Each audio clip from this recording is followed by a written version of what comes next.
نحمده ونصلي على رسوله الكريم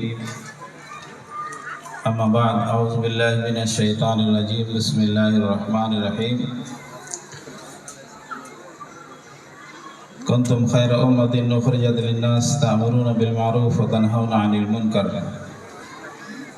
وقال النبی صلی اللہ علیہ وسلم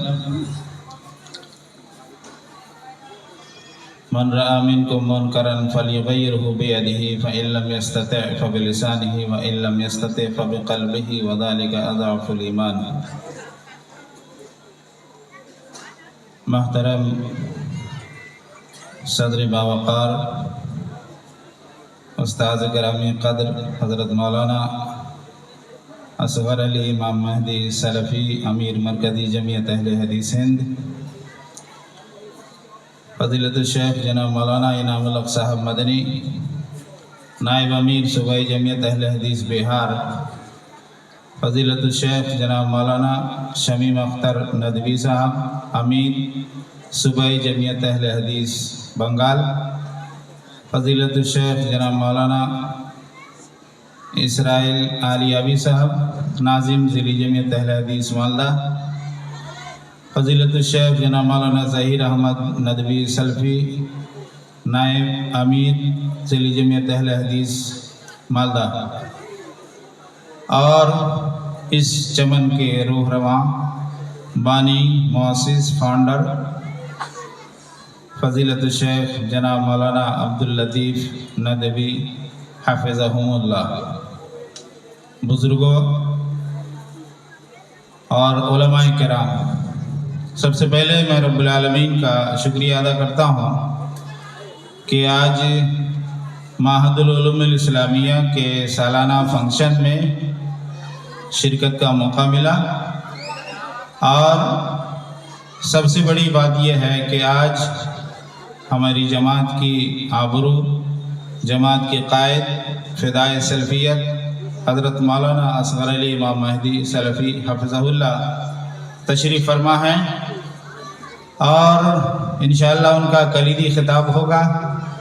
میں رب العالمین کے شکریہ کے بعد جناب مولانا عبداللطیف ندوی جو اس وقت ہمارے سامنے بیٹھے ہیں اور جنہوں نے اس چمن کو آباد کیا ہے، بڑی محنت اور مشقت کے بعد، بڑی جانفشانی کے بعد اور بڑی عرق رزی کے بعد یہ چمن آباد ہوا ہے، اور اس چمن میں ہم یہاں بیٹھے ہوئے ہیں کچھ سننے سنانے کے لیے۔ مولانا آپ کو جیسا کہ پتہ ہے ندوی صاحب اس وقت چاہتے ہوئے بھی،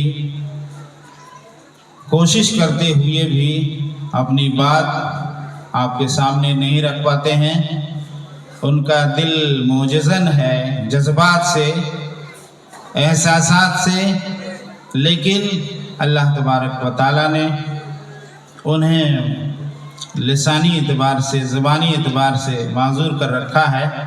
رب العالمین سے دعا ہے کہ اللہ تبارک و تعالیٰ ان کی جو لکنت ہے، اللہ تعالیٰ نے ان کے ساتھ جو پریشانی رکھی ہے، اللہ تعالیٰ اس کو حل کر دے، اس کو آسان کرے، اللہ کے لیے کچھ بعید نہیں ہے۔ میرے بھائیوں، یہ چمن، یہ علمی گہوارہ، یہ دانشکدہ جہاں بچیاں پڑھ رہی ہیں، اور جیسا کہ آپ نے دیکھا کہ یہاں سے بچیاں فارغ ہوئی ہیں، یہ کتنی خوشی کی بات ہے۔ یہ علم، تعلیم سے جڑا ہوا میرا موضوع ہے۔ آج کے دور میں علماء کرام کی ذمہ داری کیا ہے؟ بار بار خطبہ علماء کی زبانی ہم یہ سنتے ہیں کہ جماعت اہل حدیث دعوتی میدان میں جتنا کام کرنا نہیں چاہیے اتنا کام، جتنا کام کرنا چاہیے اتنا کام نہیں ہو رہا ہے۔ یہی وجہ ہے کہ آج ہمارے بیچ میں تبلیغی جماعت، جماعت اسلامی اور اس طریقے سے تحریکی لوگ بہت زیادہ پھیل رہے ہیں اور اپنی دعوت کو ایکٹیو شکل میں پیش کر رہے ہیں۔ علماء کی کیا ذمہ داری ہے؟ اللہ تبارک و تعالیٰ نے قرآن پاک میں فرمایا کنتم خیر امت اخرجت للناس تأمرون بالمعروف وتنہون عن المنکر. پوری امت کو، صرف علماء نہیں، پوری امت کو اللہ تبارک و تعالیٰ نے خیر امت قرار دیا ہے. اس کا کام کیا ہے؟ کام یہ ہے لوگوں کو بھلائی کا حکم دے اور برائی سے روکے. یہ دعوت کا نچوڑ ہے. دعوت علماء کرام کی ذمہ داری ہے، خاص کر کے چونکہ ایک جماعت وَلْتَكُن مِّنكُمْ أُمَّةٌ يَدْعُونَ إِلَى الْخَيْرِ، ایک جماعت ہونی چاہیے جو دعوت کا کام کرے، تبلیغ کا کام کرے، امر بالمعروف کا کام کرے، نہی عن المنکر کا فریضہ انجام دے. بلا شبہ جب ہمارے پاس علم ہے، اللہ تبارک و تعالیٰ نے ہم کو علم سے نوازا، تو ہماری ذمہ داری بنتی ہے کہ ہم اس احسان کا بدلہ چکاتے ہوئے لوگوں کے ساتھ حسن سلوک کریں اور اپنی ذمہ داری کو ادا کریں. لیکن ہوتا یہ ہے کہ ہم پڑھنے لکھنے کے بعد، سند حاصل کرنے کے بعد جو اپنی ذمہ داری ہے اس کو ہم ادا نہیں کر پاتے ہیں. عموماً ہم لوگ یہ دیکھتے ہیں کہ فلاں صاحب ذمہ دار ہے، وہ کتنا کام کر رہا ہے، فلاں صاحب ذمہ دار ہے، وہ کتنا کام کر رہا ہے. ذمہ داری جس کے اوپر ہے، ظاہر ہے اس کی ذمہ داری تو بہت زیادہ ہے، لیکن آپ بحیثیت عالم دین، آپ کی کیا ذمہ داری ہے؟ آپ نے کبھی غور کیا؟ کیا آپ نے سوچا کہ آپ جس گاؤں محلے میں رہتے ہیں، اس گاؤں محلے کے اندر لوگ کس طرح کا برتاؤ کر رہے ہیں، ان کا رہن سہن کیسا ہے، ان کی عبادات کے طریقے کیا ہیں اور ان کے معاملات کیسے چل رہے ہیں؟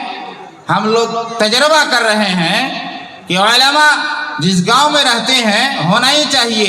ہمارے بزرگوں کی تعلیم سے ہمیں معلوم ہوتا ہے کہ مولانا عبدالرحمن مبارک پوری، مولانا عبدالسلام مبارک پوری، مولانا عبید اللہ رحمانی مبارک پوری اور اس زمانے کے جو علماء کرام تھے وہ سماج سے جڑے رہتے تھے اور سماج کے دکھ درد میں شریک رہتے تھے. سماج کو جو تکلیف ہوتی تھی اس تکلیف میں اپنے آپ کو شامل کرتے تھے. جس طرح کی تکلیف ہو، جیسی پریشانی ہو، اس پریشانی میں حاضر رہتے تھے. لیکن آج کے علماء کا حال کیا ہے؟ اللہ ماشاءاللہ، اس میں بھی استثناء ہے. آج کے علماء کا حال یہ ہے کہ گاؤں میں مسجد ہے اور مسجد میں اذان ہو گئی، لیکن نماز پڑھانے کے لیے مولوی صاحب نہیں ہیں. گاؤں میں عالم دین ہے، فلاں صاحب ہے، ندوی صاحب ہے، مدنی صاحب ہے، سلفی صاحب ہے، سب ہیں، سب صاحبان ہیں، لیکن نہ ظہر کی نماز کی امامت کرنے کے لیے آگے آتے ہیں اور نہ مغرب کی، نہ عشاء کی، نہ فجر کی. عجیب بات ہے. میرے بھائیوں، آپ کی ذمہ داری ہے کہ آپ تعلیم کے ساتھ ساتھ تبلیغ کا کام کریں. یہ آپ کا پہلا فرض ہے. اور جب آپ اس کام کو نہیں کریں گے، یقیناً جب آپ کام نہیں کیجئے گا تو دوسرے لوگ اس سے فائدہ اٹھا لیں گے. آج تبلیغی جماعت والے، ابھی پورنیہ کے اندر شوبھا گنج میں اجتماع ہوا. وہ اجتماع شیرشاہ آبادی گاؤں کے بیچ میں، اور یعنی اہل حدیث، شیرشاہ آبادی کا مطلب اہل حدیث، ہمارے شیخ جانتے ہیں میرے محترم، شیرشاہ آبادی یعنی اہل حدیث لوگ، ان کے بیچ میں تبلیغی اجتماع ہوا اور اس میں سارا پیسہ خرچ ہوا، سارا انرجی صرف کی اور وہاں انہوں نے اپنا مشن پہنچا کر کے اپنا کام کر کے وہ چلے گئے. لیکن ہم ہیں کہ ہم اپنے علماء سے محبت نہیں کرتے ہیں. جیسے علماء کی کمزوری ہے کہ اپنی جو ذمہ داری ہے اس کو ادا نہیں کرتے، ویسے ہی ہمارا جو سماج ہے ان کا بھی رویہ، ان کا بھی برتاؤ علماء کے ساتھ جیسے ہونا چاہیے نہیں ہے. ضرورت اس بات کی ہے کہ ہم رونا چھوڑ دیں اور جو ہماری ذمہ داری ہے ہم اس کو ادا کریں. سب سے پہلے ہم توحید کے بارے میں لوگوں کو بتائیں، شرک کے بارے میں لوگوں کو بتائیں، سنت کے بارے میں بتائیں، بدعت و خرافات سے لوگوں کو ڈرائیں، دھمکائیں. اور اس کے علاوہ جو اخلاقی سلوک ہیں، معاملات ہیں، ہمارے ماں باپ ہم سے پریشان ہیں، ہمارے بڑے بھائی ہم سے پریشان ہیں، ہماری بہنیں ہم سے پریشان ہیں، یہ ساری پریشانیاں. اس کے علاوہ اس وقت ملک کا جو حال ہے، ملک کی جو حالت ہے، اس وقت ہمارے ہندو بھائی ہماری دعوت کے سب سے زیادہ مستحق ہیں۔ یہ ضرور ہے کہ جو لوگ مسلمان ہیں ان کو مسلمان بنا کر کے رکھنا ہے اپنی جگہ پر، یا جو لوگ اہل حدیث ہیں ان کو اہل حدیث بچا کے رکھنا ہے یہ اپنی جگہ پر، لیکن ساتھ ساتھ یہ بھی ذمہ داری ہے کہ ہم مختلف وسائل و ذرائع کے ذریعے، سوشل میڈیا کے ذریعے، الیکٹرانک میڈیا کے ذریعے، پرنٹ میڈیا کے ذریعے، جو وسائل ہم کو میسر ہیں ان کے ذریعے ہم اسلامی دعوت، جو امن شانتی کی دعوت ہے، جس کے اندر اللہ تبارک و تعالیٰ نے سراپا رحمت رکھی ہے، اور جس کے قائد اللہ کے رسول صلی اللہ علیہ وسلم کو بنا کر کے اللہ تبارک و تعالیٰ نے بھیجا اور فرمایا لَقَدْ كَانَ لَكُمْ فِي رَسُولِ اللَّهِ أُسْوَةٌ حَسَنَةٌ، تمہارے لیے تمہارے رسول کی زندگی میں نمونہ ہے، آئیڈیل ہے۔ تو اللہ کے رسول صلی اللہ علیہ وسلم کا جو طور طریقہ تھا، اپنی بیوی کے ساتھ، اپنے بال بچوں کے ساتھ، اپنے دوستوں کے ساتھ، اپنے دشمنوں کے ساتھ، اپنے پڑوسیوں کے ساتھ، اور قیدیوں کے ساتھ، عورتوں کے ساتھ، بزرگوں کے ساتھ، بوڑھوں کے ساتھ، سب کے ساتھ اللہ کے رسول صلی اللہ علیہ وسلم کا جو برتاؤ ہے وہ برتاؤ ہم کر کے دکھائیں۔ ہمارا پڑوسی اگر نان مسلم ہے، غیر مسلم ہے، ہندو ہے، تو ہمارا ان کے ساتھ کیا برتاؤ ہونا چاہیے؟ ہم ان کو اسلام کی شفاف تعلیمات کے بارے میں کچھ نہیں بتاتے ہیں۔ جیسی وہ ہم سے نفرت کرتے ہیں، ہم بھی سوچتے ہیں ہم تو اچھے ہیں، ہم تو اسلام دھرم کو مانتے ہیں، ہمارے اندر کیا کمی ہے کہ ہمیں خراب سمجھا جاتا ہے؟ نہیں بھائی، ضرورت اس بات کی ہے کہ آپ اپنے بیوہار کے ذریعے، اپنے اخلاق کے ذریعے، اپنے کیریکٹر کے ذریعے جہاں آپ رہیں اپنے پڑوسی کے ساتھ اچھا برتاؤ کریں۔ آپ بس میں سفر کرتے ہیں، ٹرین میں سفر کرتے ہیں، ہوائی جہاز میں سفر کرتے ہیں، آپ کا پڑوسی اگر نان مسلم ہے تو ایسی صورت میں آپ کا فرض بنتا ہے کہ آپ ان کو کچھ دیں، اسلام کے بارے میں، اللہ کے رسول کے بارے میں، جنت کے بارے میں، جہنم کے بارے میں آپ ان کو بتائیں۔ آج دنیا جتنا اسلام کے بارے میں بدزن ہے یا بدزن کیے جانے کی کوشش ہو رہی ہے، الحمدللہ اسلام کو جتنا دبانے کی کوشش ہو رہی ہے، اللہ کا شکر ہے کہ دنیا میں اسلام کو ماننے والے مسلمانوں کی تعداد بڑھتی ہی جا رہی ہے۔ سننے میں آتا ہے کہ جاپان میں بہت سے لوگ مسلمان ہو گئے، تھائی لینڈ میں بہت سے لوگ مسلمان ہو گئے، اور دوسری جگہ مسلمان ہو گئے، بڑے بڑے لوگوں کے بارے میں آتا ہے، لیکن ہمارا حال یہ ہے کہ ہم چراغ تلے اندھیرا ہے۔ ہم اپنے محلے کے اندر دعوت کا کام نہیں کرتے ہیں، اپنے سماج کے اندر دعوت کا کام نہیں کرتے ہیں، اور سماج میں مسلم غیر مسلم کسی کے اندر ہم دعوت کا کام نہیں کرتے ہیں۔ ضرورت اس بات کی ہے کہ ہم علماء اپنے اندر اتحاد پیدا کریں۔ یہ بھی ایک کمزوری ہے، علماء کی ایک کمزوری یہ بھی ہے کہ آپس میں اتحاد نہیں ہے، یونٹی نہیں ہے۔ اگر آپ فیصلہ کر لیں کسی گاؤں سماج کے اندر کہ فلاں شخص بے نمازی ہے، اس کی جنازے میں شرکت نہیں کرنی ہے، یا اس کی بیٹا بیٹی کی شادی نکاح نہیں پڑھانا ہے، تو کوئی منشی کھڑا ہو جائے گا کہ مولانا سلفی صاحب، مدنی صاحب اگر نہیں آتے ہیں تو کیا فرق پڑتا ہے، ہمارے خاندان میں مولوی نہیں ہے کیا، وہ چلا جائے گا جا کر کے نکاح پڑھا دے گا۔ یہ تو حال ہے۔ تو ضرورت بہت سی چیزوں کی ہے، مختصر یہ چونکہ ہمارے شیخ محترم کو سننا ہے اور اس کے لیے ہم انتظار کر رہے ہیں صبح سے لے کر کے اب تک، اس لیے میں اپنی بات کو مختصر کرتے ہوئے آپ سے گزارش کرنا چاہتا ہوں کہ آپ کی جو ذمہ داری ہے، علماء کرام کی جو ذمہ داری ہے، وہ ذمہ داری کو آپ سمجھیں۔ آپ کی پہلی ذمہ داری یہ ہے کہ آپ کے اوپر اللہ تعالیٰ نے جو فرض عائد کیا ہے، جو کچھ آپ نے 10 سال میں مدرسے میں پڑھ کر کے حاصل کیا ہے، آپ اس ذمہ داری کو ادا کریں۔ آپ کو اللہ نے اگر نواز دیا، آج کل مولویوں کی نوکری لگ گئی ہے بہار میں، تو بہتیرے بہتات کی حیثیت سے اگر آپ کی نوکری ہو گئی ہے، اگر بنگال میں بھی اگر کسی مولانا کی نوکری ہو گئی ہے تو ان کی ذمہ داری تو بہت زیادہ ہے۔ اللہ نے ان کو خوشحال بنا دیا، 50,000 70,000 80,000 1 لاکھ روپے تنخواہ ہے۔ آپ دعوت کا کام زیادہ کر سکتے ہیں۔ آپ اسکول میں نوکری کر رہے ہیں، آپ وہاں کے ماسٹران کے بیچ میں، وہاں جو اسلام کے بارے میں منفی سوچ رکھتے ہیں، آپ وہاں بیٹھ کر کے اپنے عمل سے، اپنے کردار سے اور اپنے ہنر سے، اپنی صلاحیت سے، اپنی لیاقت سے آپ وہاں اسلام کی تبلیغ کر سکتے ہیں۔ آپ کا چہرہ مہرہ بھی اسلامی ہونا چاہیے۔ اگر آپ عالم دین ہونے کے بعد آپ کی نوکری لگ گئی، اس کا مطلب یہ نہیں ہے کہ آپ بالکل چہرہ صاف کر لیں، داڑھی ختم کر دیں اور اپنے اندر اسلامی جذبہ نہ رکھ کر کے بلکہ الٹے اسلام کے خلاف کہنے لگے مدرسے میں پڑھ کے کیا ہوگا۔ وہ مدرسے میں پڑھ کر کے مولوی بنا اور اسی مولوی کی ڈگری سے اس کو نوکری ملی، اور وہ شخص کہتا ہے نوکری ملنے کے بعد کہ مدرسے میں نہیں پڑھانا چاہیے بچوں کو، مدرسے میں نہیں پڑھانا چاہیے بچوں کو۔ عجیب بات ہے، یہ ایسا مولوی ہے جس کو اللہ نے جتنا مال سے نوازا ہے اتنا ہی لوگوں کو بدن کر رہے ہیں مدارس کے سلسلے میں، اسلام کے سلسلے میں، اور وہ سوچتے ہیں ہم لیبرل بنیں گے، ہم لیبرل بنیں گے، اور اپنے آپ کو اسلام سے دور کرتے چلے جاتے ہیں۔ میرے بھائیوں، ہر جگہ جہاں جہاں علماء ہیں ان کی ذمہ داری ہے، چاہے وہ جمعیت سے جڑا ہو یا نہ جڑا ہو۔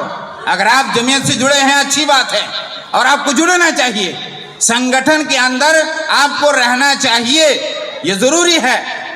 کوئی کام آپ تنہا تنہا کرتے ہیں، اللہ نے آپ کو پیسہ دیا ہے اور آپ دین کا کام کر رہے ہیں، رفاہ کا کام کر رہے ہیں، بہت کچھ کر رہے ہیں، لیکن آپ جمعیت سے جڑے ہوئے نہیں ہیں، ظاہر ہے آپ کا کام اتنا پھلدار نہیں ہوگا جس کا کام جمعیت سے جڑنے کی وجہ سے ہوگا، یقیناً ہوگا۔ اس لیے آپ کوشش کریں کہ آپ جمعیت کے پلیٹ فارم پہ آئیں اور اس کے پلیٹ فارم سے آپ دعوت تبلیغ کا کام کریں، اور ساتھ ہی ساتھ آپ انتظار نہ کریں کہ فلاں صاحب نہیں کر رہے تو ہم بھی نہیں کریں گے۔ جی نہیں، آپ کو جو اللہ نے علم دیا ہے اس علم کی روشنی میں آپ اس کی تبلیغ کریں۔ شیخ انعام الحق مدنی صاحب نے بہت اچھی بات کہی ہے، اسی سے متعلق ہے، تو میری گزارش ہوگی ہم علماء کی ذمہ داری بہت ہے، بے شمار ہے۔ ہم اپنے گھر میں اپنی ذمہ داری ادا کریں، اپنے بھائیوں کے ساتھ اچھا برتاؤ کریں۔ ہمارا حال تو یہ بھی ہے نا کہ ہمارے بھائی کے بارے میں ہمارا گمان صحیح نہیں ہے۔ ہم مولوی ہیں، عالم دین ہیں، میرا بھائی چوک میں جا کر کے تبصرہ کرتا ہے، میرا بھائی مولانا سلفی صاحب ایسے اور ویسے ہیں، ظاہر ہے وہ جاہل آدمی ہیں، وہ بول سکتے ہیں، لیکن ہمارا فرض بنتا ہے کہ ہم اپنے آپ کو ٹھیک ٹھاک کریں اور بتائیں کہ نہیں یہ صحیح ہے اور یہ غلط ہے۔ اسی طریقے سے آپس میں تال میل کر کے کتاب و سنت کی دعوت کو عام کریں۔ کتاب و سنت کی دعوت ہی میں نجات ہے، اس کے علاوہ جتنی دعوتیں ہیں اس کے اندر بے شمار پیچیدگیاں ہیں۔ کہیں پر عقیدے کی خرابی ہے، کہیں پر اعمال کی خرابی ہے، کہیں پر اخلاق کی خرابی ہے۔ الحمدللہ ثم الحمدللہ دنیا اس بات کو تسلیم کرتی ہے کہ جماعت اہل حدیث کے پاس جو مسلک ہے اور جو دعوتی منہج ہے یہ دنیا میں سب سے منفرد ہے اور سب سے زیادہ لچکدار ہے اور سب سے زیادہ قابل قبول ہے۔ اس لیے اس دعوت کو ہم چھپا کر کے نہ رکھیں اپنے پاس، اپنے محلے میں، بلکہ اس کو باہر کی دنیا تک پھیلانے کی کوشش کریں۔ میرے بھائیوں، میری بات لمبی ہو گئی، لیکن بہرحال کہنے کی باتیں ہیں۔ علماء کی بڑی ذمہ داریاں ہیں، جہاں اس کی خارجی ذمہ داری ہے وہاں ان کے اوپر داخلی ذمہ داری ہے۔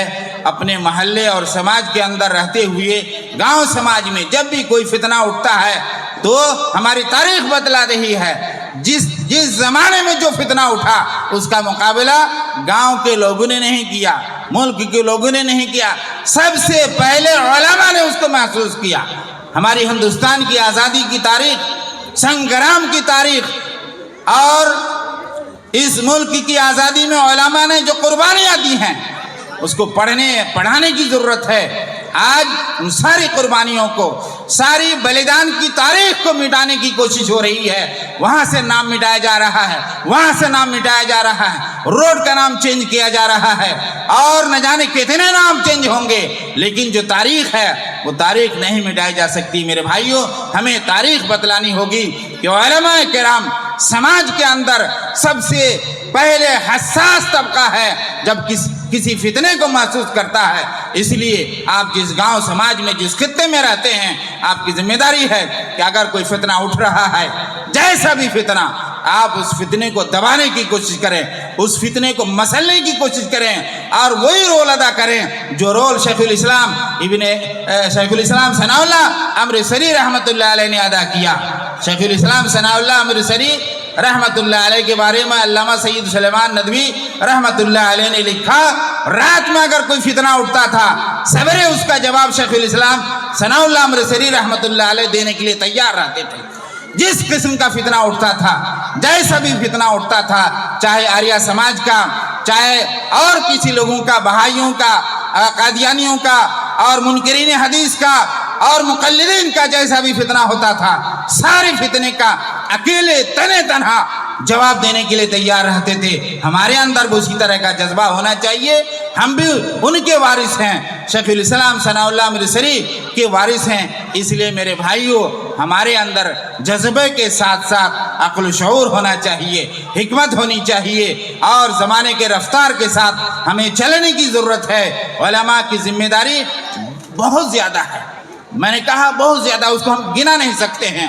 بنیادی طور پر یہ ہے کہ ہم مسلک اہل حدیث کی جو تعلیمات ہیں، ان کی جو ترجیحات ہیں، ان کی جو اولیات ہیں، ان کو سامنے رکھ کر کے ہم جہاں رہیں دعوتی فریضہ انجام دیں اور کوشش کریں کہ حکمت کے ساتھ وہ کام کریں۔ رب العالمین سے دعا ہے کہ اللہ تبارک و تعالی ہماری اس دعوت کو چپے چپے تک پہنچانے کی توفیق دے۔ یہ دعوت سلفی دعوت، قرآن و سنت کی دعوت، دنیا پیاسی ہے، دنیا للچائی نگاہ سے دیکھ رہی ہے آپ کی طرف۔ ہے کوئی جو ہمیں بتلائے قرآن اس مسئلے میں کیا بتلاتا ہے، حدیث اس مسئلے میں کیا بتلاتی ہے؟ کوئی ہے بتانے والا؟ نہیں بتانے والے ملتے ہیں۔ یہ المیہ ہے میرے بھائیوں۔ ضرورت اس بات کی ہے کہ ہم اپنی ذمہ داری کو ادا کریں اور کوشش کریں کہ اپنے گاؤں سماج کو سدھاریں، گاؤں سماج میں جو برائیاں ہیں اس کو سدھارنے کی کوشش کریں اور ہم آپس میں تال میل رکھیں، اور ساتھ ہی ساتھ سماج کے افراد سے، ذمہ داران سے ہماری گزارش ہوگی کہ آپ علماء کی قدر کریں۔ یہ بھی ایک سازش ہے، علماء کو علماء سے لوگوں کو بدن کیا جا رہا ہے۔ ارے 10 سال پڑھ کے کیا ہوگا، چلو 3 دن چلا کے لیے سیکھ جاؤ گے۔ 8 سال 10 سال پڑھ کے کیا ہوگا، یہ کوئی چیز ہے؟ پڑھ کر کے کیا ہوگا؟ میرے بھائیوں، اگر آپ پڑھیں گے نہیں تو کیسے تبلیغ کا کام کیجئے گا؟ لیکن یہ بتایا جاتا ہے 10 سال پڑھ کے کیا ہوگا، تم تو سیکھتے ہو، سکھاتے ہو، لیکن تبلیغ نہیں نہ ہے۔ سب سے بڑھیا تبلیغ تعلیم ہے۔ تو میرے بھائیوں، ضرورت اس بات کی ہے کہ ہم قرآن حدیث کے منہج کو لوگوں کے سامنے پیش کریں۔ رب العالمین سے دعا ہے کہ اللہ تبارک و تعالی ہمیں اس کی توفیق دے، اور ہمارے امیر محترم کا جو انشاءاللہ کلیدی خطاب ہوگا، تمام لوگوں سے گزارش ہے۔ ہمارے مولانا شمیع مختار ندوی صاحب نے بڑے درد مندانہ انداز میں اپیل کی تھی۔ ظاہر ہے یہ بہت عجیب بات ہے، یہ بہت عجیب بات ہے، جن کے لیے لوگ پریشان رہتے ہیں، آپ کے بیچ میں آ گئے ہیں اور آپ سننے کے لیے تیار نہیں ہیں۔ یہ بھی ایک بیماری ہے، یہ بھی ایک بیماری ہے۔ کسی مسجد میں جائیے اور کہیے آپ لوگ 10 منٹ رک جائیے، سب لوگ بھر نکل جائیں گے۔ یہ بھی عجیب بات ہے، دین کی بات سننے کے لیے تیار نہیں ہے۔ اللہ کے رسول صلی اللہ علیہ وسلم نے کہا میں تمہاری کمر پکڑ کر جہنم سے کھینچ رہا ہوں، اور تمہارا حال یہ ہے کہ جہنم کے اندر کودنے کے لیے تیار ہو۔ یہ تو ہمارا حال ہے، یہ عالمیہ ہے۔ تو لوگوں سے گزارش ہے جن کے کانوں تک آواز جا رہی ہے، پنڈال کے نیچے جگہ خالی ہے، کرسیاں خالی ہیں، آپ تشریف لائیں اور امیر محترم کا بیان سنیں، دل میں تازگی پیدا کریں، اپنے دلوں کو منور کریں۔ السلام علیکم ورحمۃ اللہ وبرکاتہ۔